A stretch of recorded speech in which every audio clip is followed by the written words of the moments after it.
ආයුබෝවන් ප්‍රේක්ෂක ඔබ සියලු දෙනාටම CRC TV YouTube channel එක තුලින් අද දවසේදී අපි කතා බහ කරන්නට සූදානම් වෙන කාලීන මාතෘකාව වෛරී ප්‍රකාශය.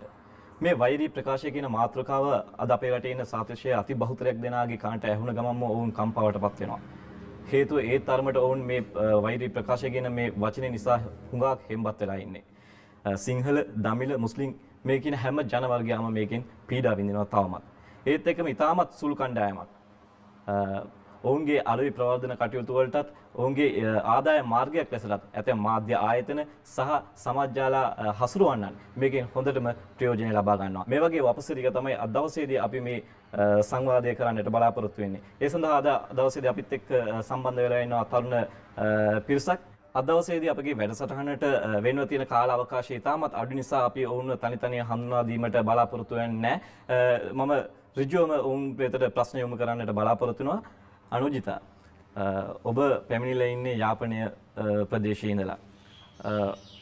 නිදාසෙන් පස්සේ ඉඳලා ඕගොල්ලන් විශේෂයෙන්ම ඕගොල්ලන්ගේ ජනතාව දීර්ඝ කාලයක් තිස්සේ මුල සිටම බැටකාපු කණ්ඩායමක්. තවමත් එහෙමයි.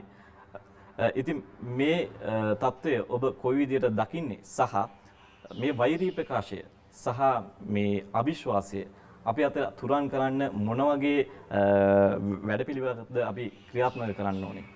நான் நினைக்கிறேன் 2009ஆம் ஆண்டு இறுதி யுத்தத்துக்கு முகம் கொடுத்தவள் என்ற வகையிலே எங்களுடைய சமூகம் தான் உண்மையில் நீங்கள் குறிப்பிட்டவாறு முதலில் அந்த வெறுக்கத்தக்க பேச்சுகளுக்கும் சரி எதிர்வினையான கருத்துக்களுக்கும் முகம் கொடுத்த ஒரு சமூகம் ஏனென்று சொன்னால் அதற்கு காரணம் நான் நினைக்கிறேன் யாருக்குமே என்ன நடந்தது, வரலாறு என்ன, அதனுடைய காரணங்கள் என்ன, அது பற்றி ஒரு தெளிவான ஒரு புரிதல் அல்லது ஒரு தெளிவான ஒரு விளக்கம் இல்லாததான் காரணமாக இருக்கும் நினைக்கிறேன். அதே நேரம் பாதிக்கப்பட்ட ஒரு சமூகத்தின் மீது மேலும் மேலும் குற்றச்சாட்டுகளை செலுத்துவது என்பது அவர்களிடம் மேலும் மேலும் தவறுகளையோ அல்லது அவர்களுடைய குற்றங்களையோ காட்டுவது என்பது எப்போதுமே நல்லிணக்கத்துக்கான ஒரு சிறந்த ஒரு வழிவகையாக இருக்காது.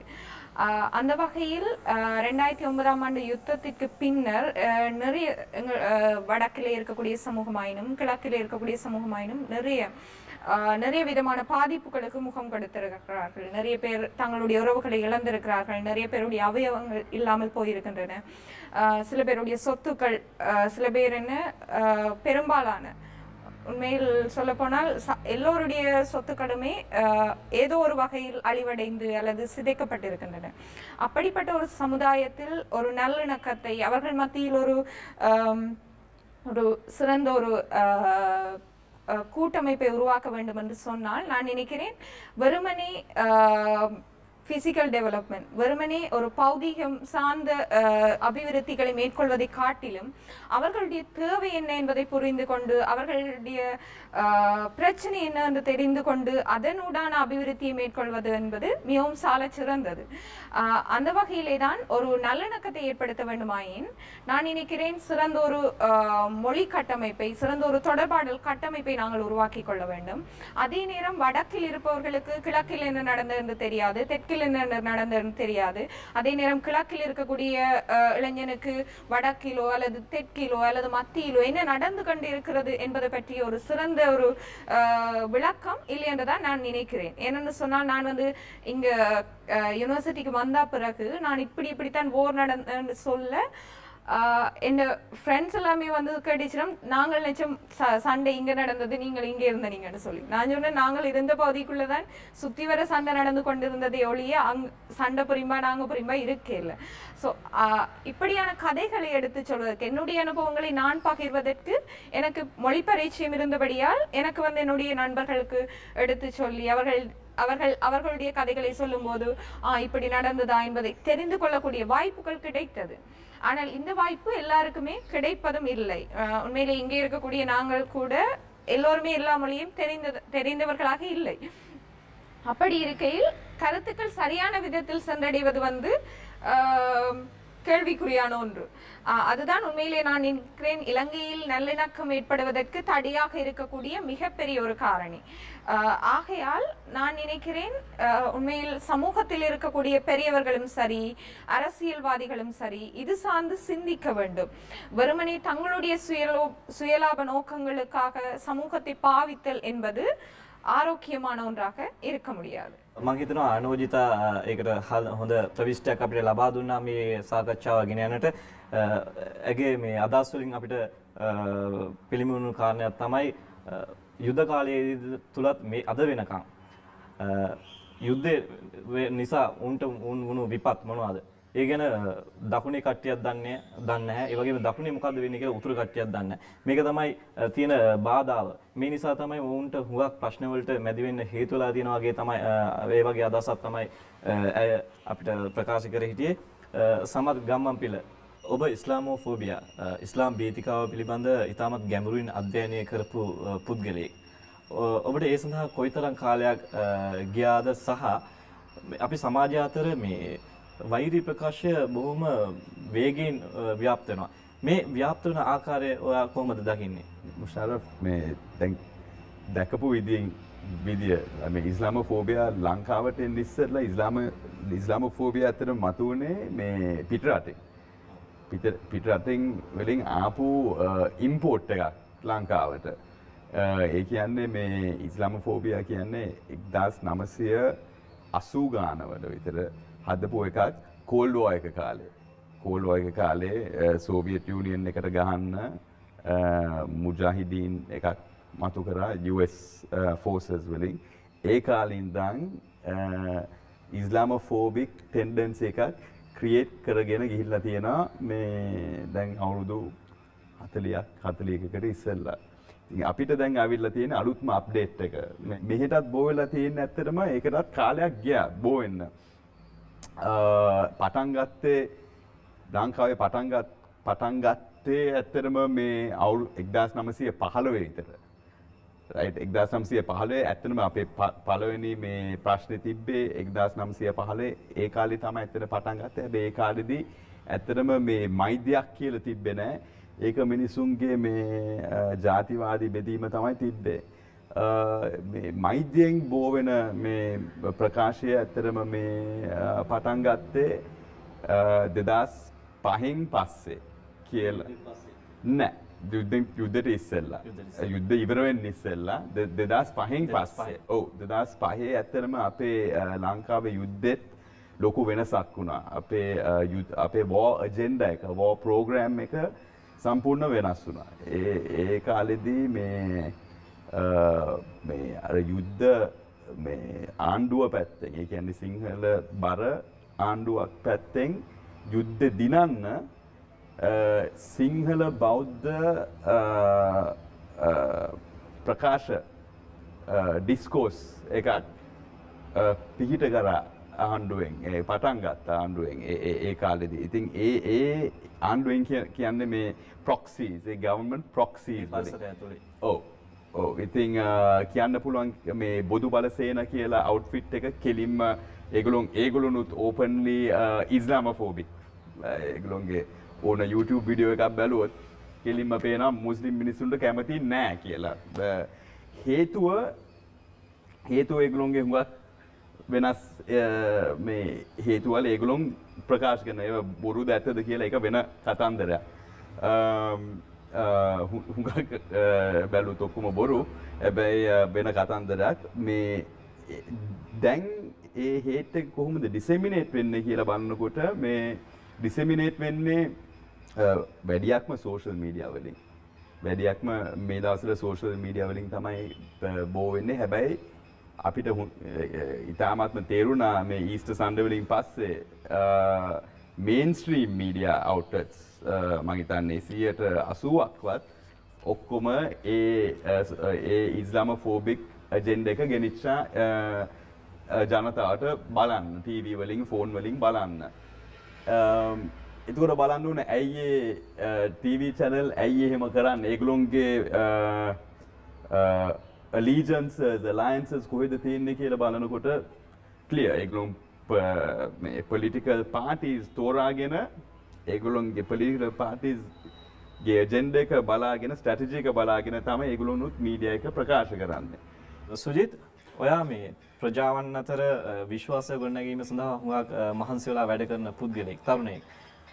ඒ විදිහට බලද්දී මේ වෛරී ප්‍රකාශ කියන මේ ප්‍රශ්නය ආමන්ත්‍රණය කළ යුතු නිවැරදි ආකාරයක් එහෙම තියෙනවද? ඒ මොකද්ද? මුෂාරෆ් මම හිතන්නේ වෛරී භාෂණ එක එක පැතිවලින් බලන්න පුළුවන්. ඒක දේශපාලනික කෝණකින් බලන්න පුළුවන්, ආර්ථික කෝණකින් බලන්න පුළුවන්. මම වැඩි අවධානය යොමු කරලා තියෙන්නේ සමාජීය, අධ්‍යාපනික සහ ආධ්‍යාත්මික කෝණයකින් මේ ගැන බලලා කොහොමද අපි මැදිහත් වෙන්න ඕන කියන දේ ගැන. එතෙන්දී මම හිතන දෙයක් තමයි විශේෂයෙන්ම අපි ලංකාව ගත්තොත් අපි සංස්කෘතියක් ගැන කතා කරනවා, ශිෂ්ටාචාරයක් ගැන කතා කරනවා. ඉතින් මේ ශිෂ්ටාචාරය තුළ අපිට නහි වේරාණි කියලා දීලා තියෙනවා, love thy neighbor කියලා දෙනවා, peace be upon you කියලා දීලා තියෙනවා, ඕම් ශාන්ති කියලා අපිට සාමය ගැන කතා කරලා තියෙනවා. ඒකම අපි පොදුවේ ගත්තොත් අපි හැමෝම මිනිස්සුયો කියන හැඟීම අපි තුල තියෙනවා. ඉතින් මේ සමාජෙම තමයි මේ වෛරය පැතිරෙන්නේ.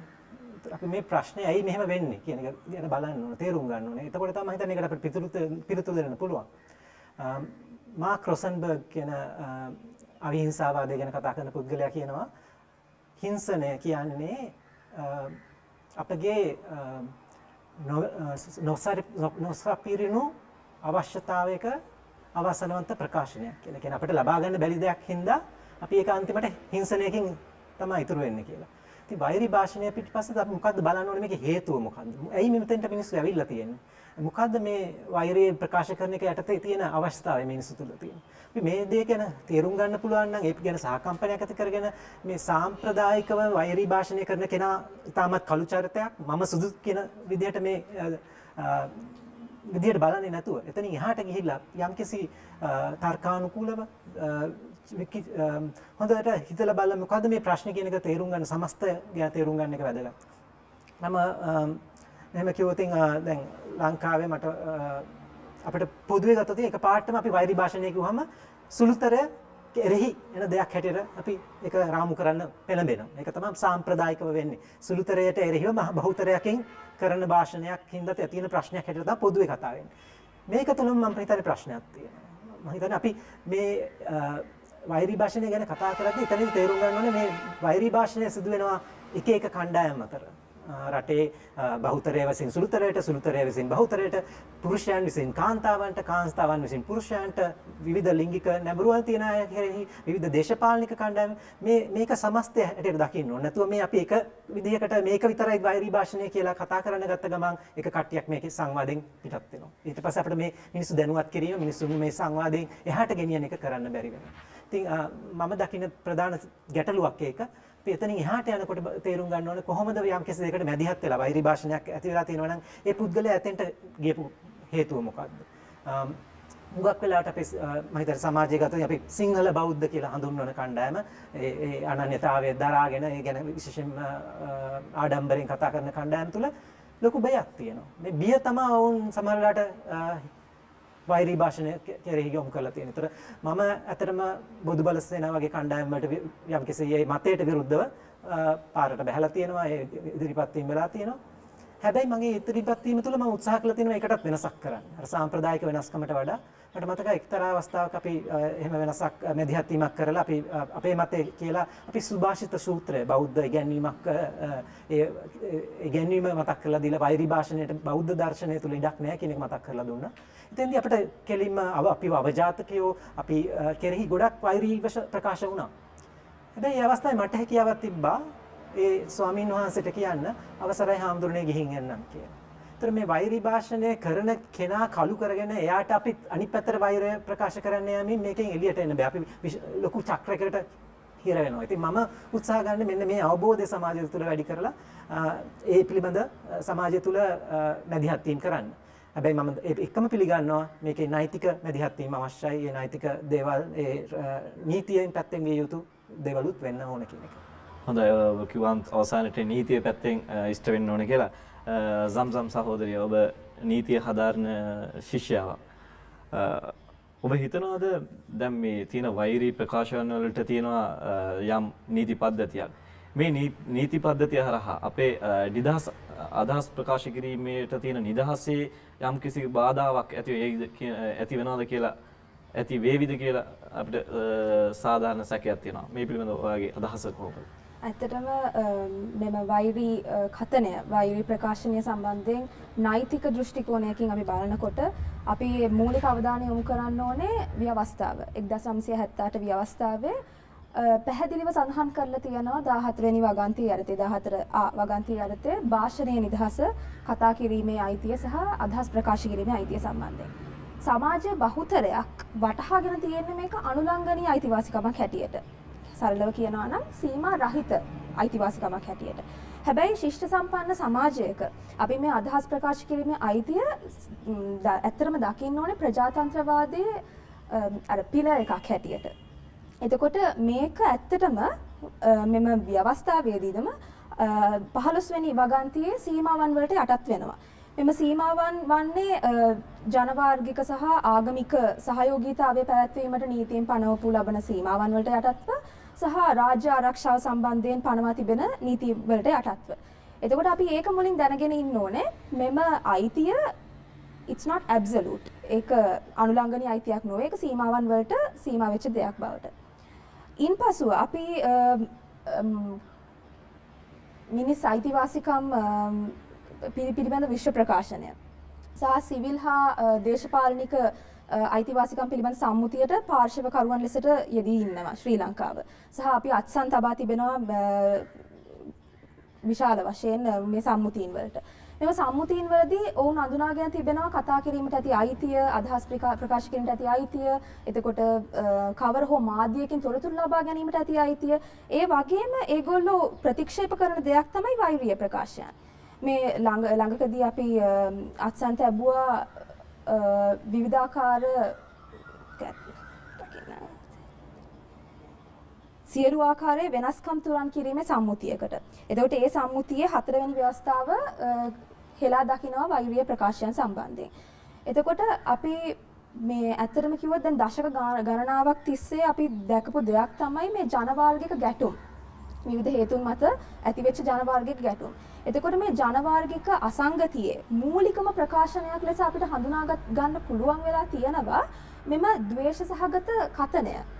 මේ ද්වේෂ සහගත කතනය ඇත්තටම ජනවාර්ගික ආතතියක් සහ අසමගියක් ඇති කරලා තියෙනවා. එතකොට දිගින් දිගටම අපේ සමාජයේ විවිධ පුද්ගලයන් අතර කතා බහට ලක් වෙච්ච දෙයක් තමයි මේ සඳහා දැඩි නීති රීති පැනවිය යුතුයි යන්න.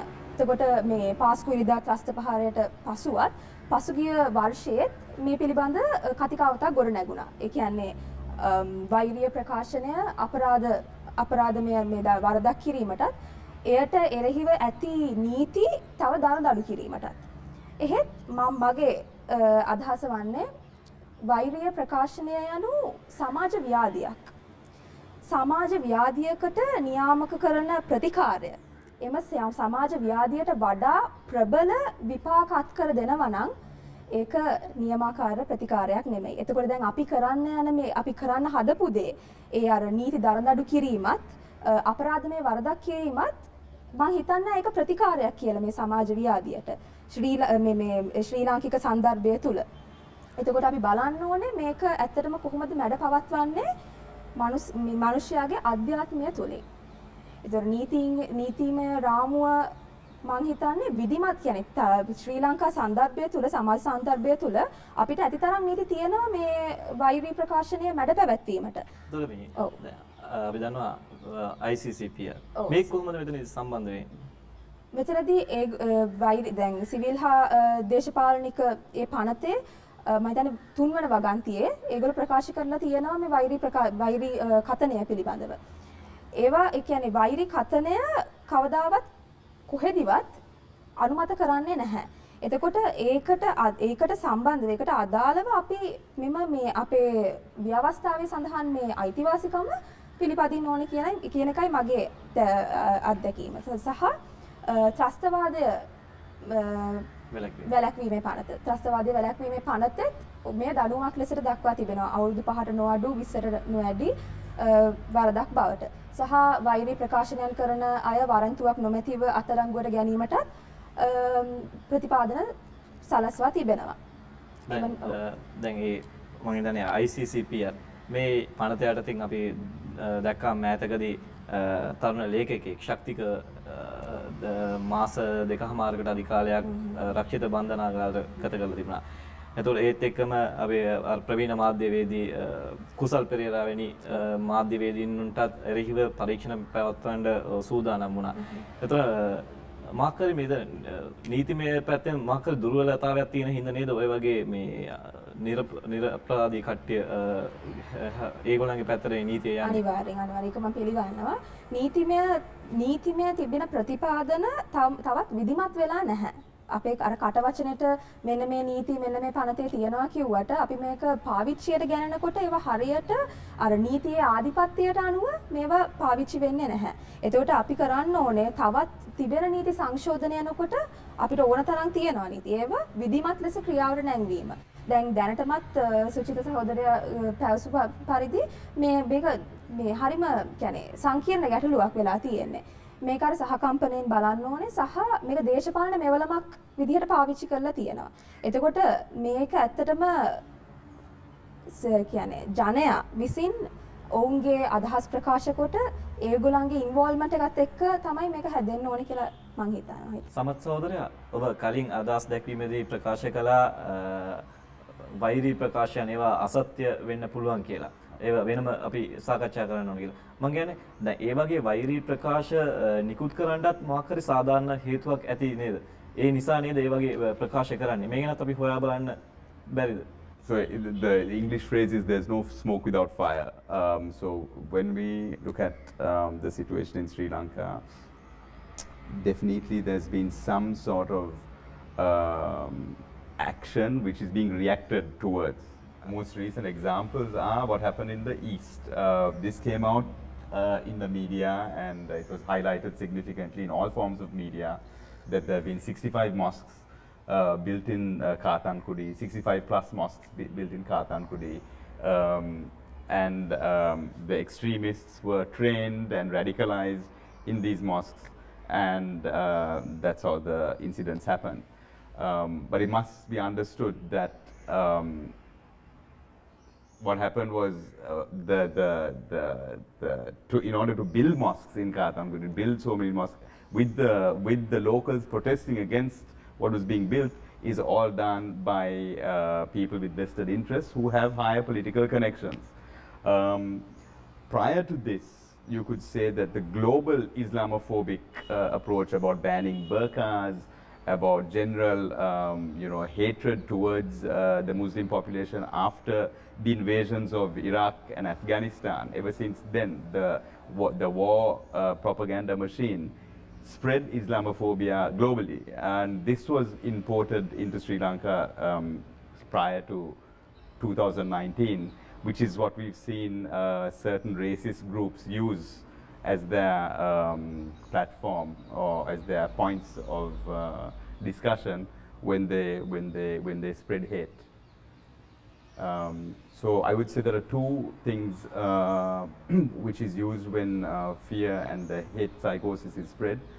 One is this sort of based on real incidents, but we don't find out what created those incidents. And two is completely false flagging. So the false flag model was seen in Kurunagala with the doctor.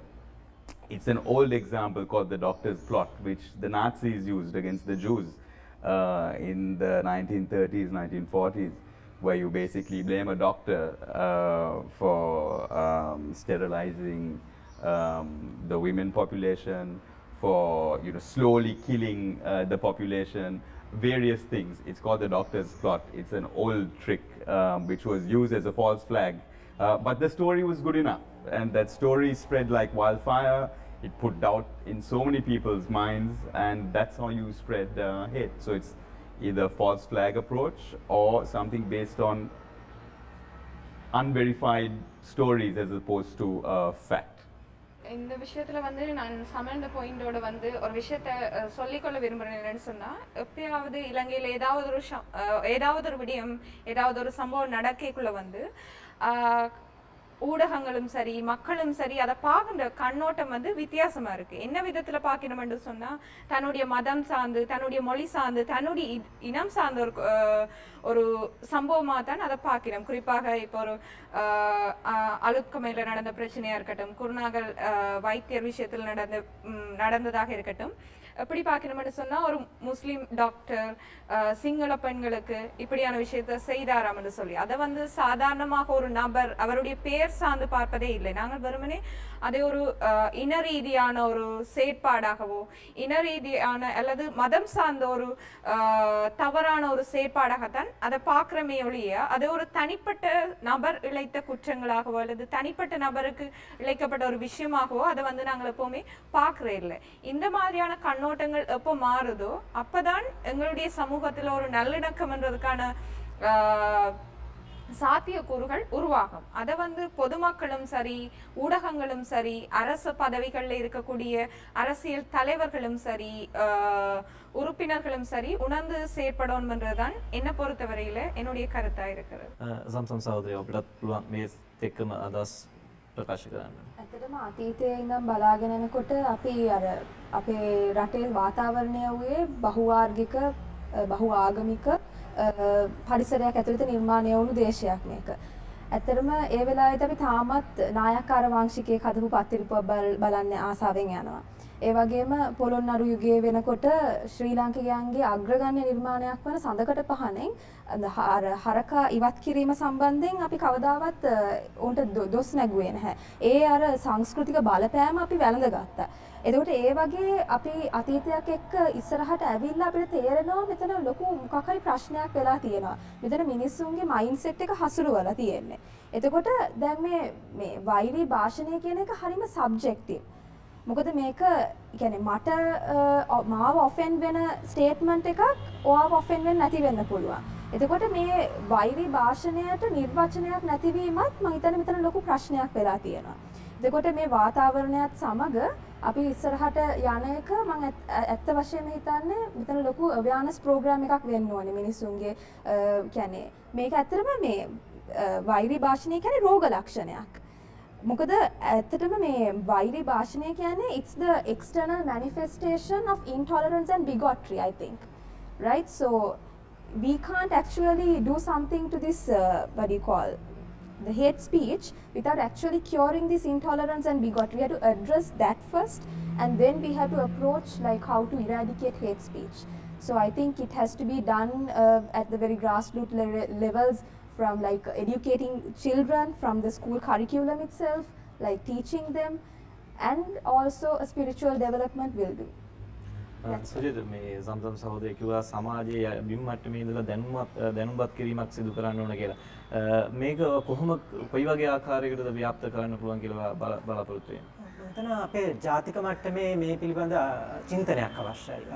අපි අවුරුදු 26ක් පුරාවට යුද ගැටුම් වල මැදිහත් වුණ රටක්. ඉතින් මේකේ යම්කිසි ආතතියක් අපි හැමෝටම විඳිනවා තියෙනවා. ඒක සමහර අයගේ පවුලේ ඥාතීන් නැතිවීම තුළ, සමහරගේ ඉඩම් නැතිවීම තුළ, ඒකම සමහර අය ප්‍රවෘත්ති දිනපතා මේ ජීවිත අහිමිවීම පිළිබඳ වාර්තා වන ප්‍රවෘත්ති දිනපතා බැලීම පිළිබඳ අපි හිංසනයට ලක් වෙලා තියෙනවා.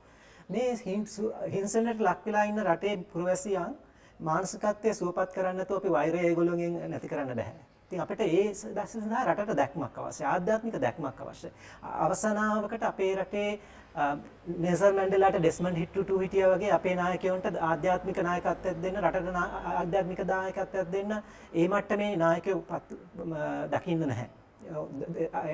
අපේ ඉන්න ආගමික නායකයෝ තමන්ගේ කණ්ඩායම වෙනුවෙන් ඉදිරිපත් වෙන, තමන්ගේ අවශ්‍යතාවය වෙනුවෙන් තමන්ගේ දේශපාලන කණ්ඩායම පවා ඉදිරිපත් වෙන බවට පත් වෙලා තියෙනවා. ඉතින් මම හිතන්නේ අඩුම ගානේ ජනතාව හැටියට අපිට පුළුවන් වෙන්න ඕන ආධ්‍යාත්මිකභාවය මේ අපේ ශ්‍රී ලංකාවේ තියෙන සුවිශේෂීත්වය තේරුම් අරගෙන එතනින් එහාට යන විදිහට රටට දැක්මක් ඇතිව ඊට පස්සේ මිනිස්සු ළඟට යන්න. මම හිතන්නේ අපේ තියෙනවා අපේ සිකුරාදා පල්ලිවල යාඥා වෙනවා.